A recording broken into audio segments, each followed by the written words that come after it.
Most dogs with tick problems don't die from one bite. They die from 1,000 small ones nobody noticed. And by the time you see the signs, the lethargy, the swollen joints, the fever that comes and goes like a bad neighbor, the damage is already done.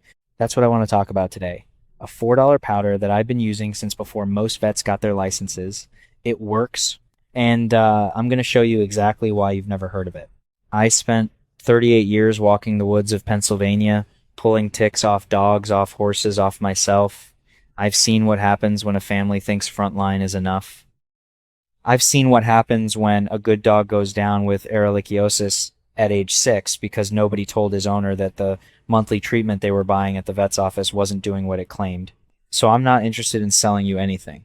I'm interested in telling you what I know before I forget it. Here's the thing about ticks and dogs that nobody explains clearly. Your dog is not just a target. Your dog is a delivery system. Every time he walks the yard, he's combing through the exact habitat where Lone Star ticks, deer ticks, the scientific name is Ixodes scapularis, but let's just call it what it is, a tiny gray nightmare where those ticks wait at the tips of grass blades with their front legs stretched out ready to grab onto anything warm. Your dog hits that grass, the tick grabs on, and if you're lucky, you find it during grooming. If you're not lucky, it finds a fold behind the ear, under the collar, between the toes, and it feeds for 3, 4, 5 days without you ever knowing. Now, the veterinary industry will tell you the answer is a monthly chewable or a spot treatment, Bravecto, NexGard, Frontline Plus. And look, I'm not saying those products do nothing, but here's what they don't tell you at the counter when you hand over that $80 box. Most of those treatments are systemic, meaning the chemical goes into your dog's bloodstream and the tick has to actually bite and begin feeding before it gets a lethal dose.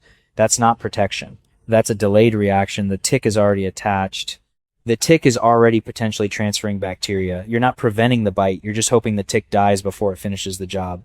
That distinction matters enormously, and it's one I've never once heard a vet explain in plain language. The other thing those products don't address at all is your yard. You can treat your dog every 30 days, and it means nothing if your property is a tick factory.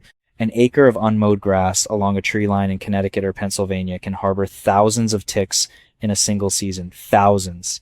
A study from the Northeast back in the 90s found tick densities in suburban yards that most homeowners would not believe if you told them.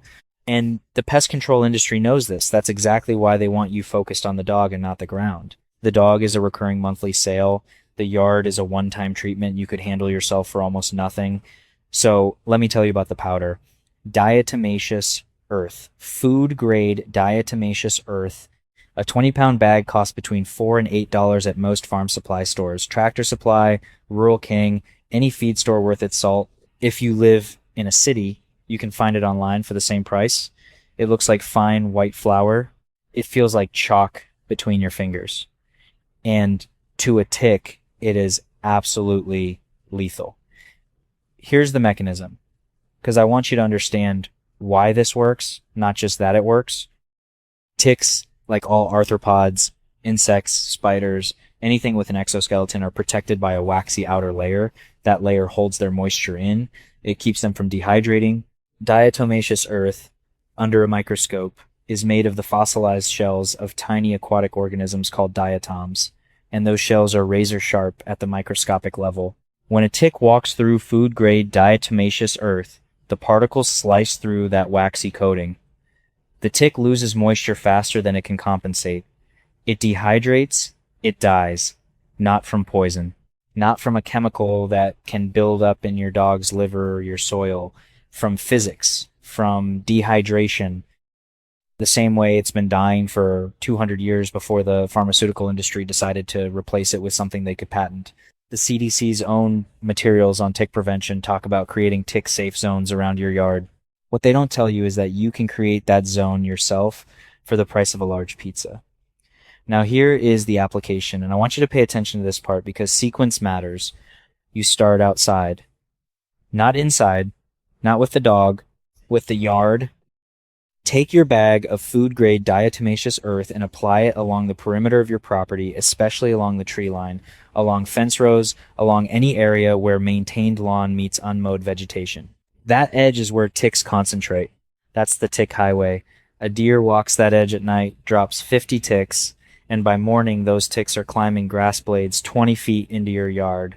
Apply a band of diatomaceous earth 2 to 3 feet wide along that entire edge. You don't need to soak the ground. A light visible dusting is enough. Ticks travel low and slow. They will cross it.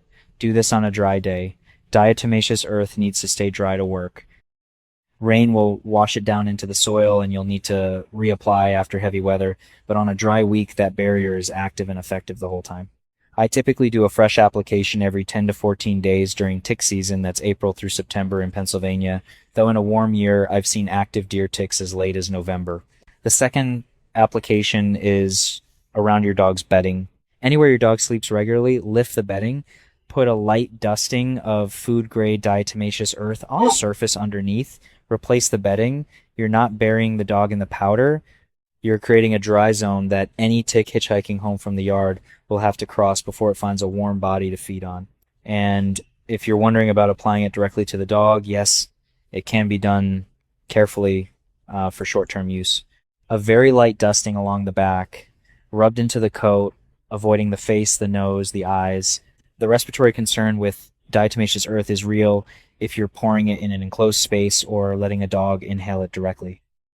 Outside, in open air, a minimal amount worked into the coat is safe. I've done it. My dogs have had no problems.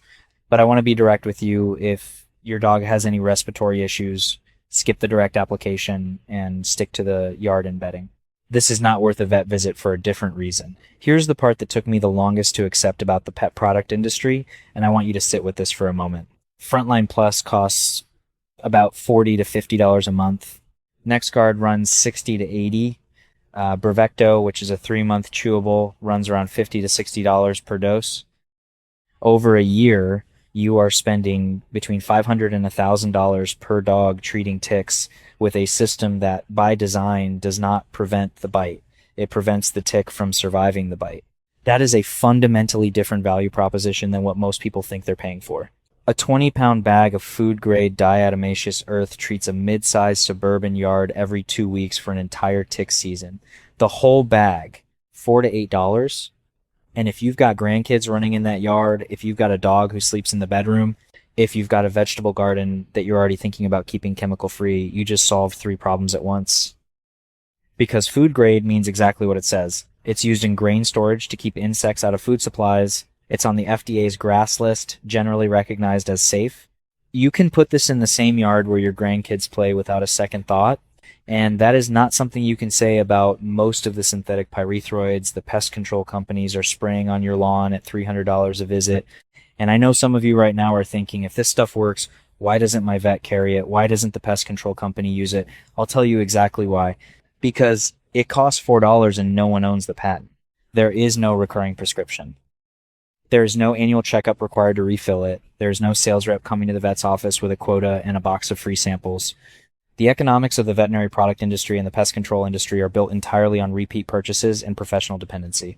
A product that any person can buy at a feed store and apply themselves once every 2 weeks is, from their perspective, a catastrophic business model. That's not a conspiracy, that's just business. And understanding that business model is the first step to stepping outside of it. Now, I want to tell you about something that reinforces all of this, because it's not just logic, it's history. There are Amish communities in Lancaster County. I've spent time in that county. I know people who've worked alongside those communities where tick exposure is high, where people and animals work outdoors every single day in exactly the kind of brush and forest edge habitat that deer ticks love, and where Lyme disease incidence is dramatically lower than in the surrounding non-Amish population. Researchers from Penn State looked at this years ago. The working theory involves several factors, but one of them is consistent use of traditional repellents, cedar oil, diatomaceous earth, herbal dusting compounds that have been passed from generation to generation without interruption. These aren't people who distrust modern medicine because of ideology. They're people who found something that worked 150 years ago and never had a reason to replace it. That's worth thinking about. If you've ever found a tick on your dog and felt that cold drop in your stomach, that moment of how long has that been there, you know exactly what I'm talking about. Because it's not just about the dog. It's about what comes next. Whether your dog gets Rocky Mountain spotted fever or anaplasmosis or Lyme or any of the other diseases these things carry, whether the vet can catch it before it becomes something permanent. And those of you with kids and grandkids who pet the dog and then don't always wash their hands, ticks transfer. A tick that drops off a dog inside the house is still alive and still looking for a host. Your floor is not a barrier. Your couch is not a barrier. The $4 you spend this weekend on a bag of diatomaceous earth is a barrier. One more thing I want to add, because I see people make this mistake every season. Diatomaceous earth is not a silver bullet used alone if your tick pressure is very high. If you back up against 100 acres of ungrazed woodland in Pennsylvania or Connecticut, you will need to layer your approach. Diatomaceous earth on the perimeter, yes. But also keep your grass cut short. Ticks below 3 feet of growth have nowhere to climb and wait. Clear leaf litter from around the foundation of your house. A 1,998 study from the Connecticut Agricultural Experiment Station found that leaf litter within 3 feet of a structure was one of the highest density tick zones on any residential property. And consider planting a natural deterrent along the tree line. Garlic, lavender, and marigolds all have documented repellent effects on tick populations at the micro scale. None of that costs more than an afternoon and a trip to the garden center. Stack those methods together: perimeter dusting, lawn maintenance, leaf litter removal, and a tick-safe zone around your dog's sleeping area, and you've built a system that is genuinely more comprehensive than anything the pest control company will do for you at $500 a treatment, because they will spray and leave, and you'll never see them again until the next invoice. That's the difference between a professional who benefits from your repeat business and someone who's just telling you what works. The powder is diatomaceous earth, food grade. It costs $4. Apply it along your yard's edges, under your dog's bedding, and if necessary, lightly into your dog's coat while outdoors. Reapply after rain and every 2 weeks through tick season. That is the entire protocol. You don't need a prescription for it. You don't need a professional to do it. You need a bag and 30 minutes on a dry afternoon. I've been doing this since before most of these products were on the market. My dogs live long, healthy lives. My yard was treated every season with methods that cost almost nothing, and I never once paid a pest control company to do what I could do better myself. If this helped you, if this changed how you're thinking about your yard and your dog going into this season, hit that subscribe button and stay with me. I put out a new video every single day. I have 40 years of this stored up. Methods they buried. Compounds they don't sell anymore because they work too well. Old school knowledge that the industry spent a lot of money making sure you'd never go looking for. I'm not done yet, and I'm not going anywhere.